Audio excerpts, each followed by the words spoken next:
চিড়িয়াখানা এবং শিশু উদ্যান। আমরা এই মুহূর্তে আছি রবীন্দ্রনগর যে শিশু উদ্যান।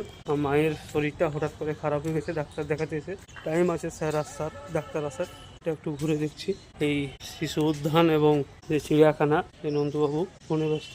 ভালো করে করা, সে করে ছেড়ে দেবে। আমাদের কাছে তেমন কিছু ব্যাপার নয়, কিন্তু শহরের মানুষের কাছে, মেদিনীপুর শহরে যারা থাকেন তাদের কাছে এটা অনেক বড় ব্যাপার। এইটুকুন সবুজ খারাপ নয়, ভালোই। গাছ রয়ে ঘাস।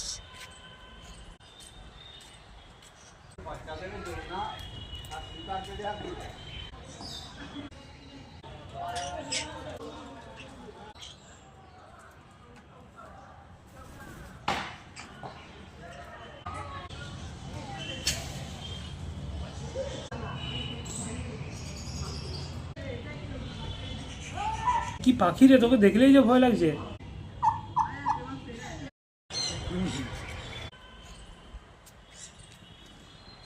চিড়িয়াখানা এবং শিশু উদ্যান।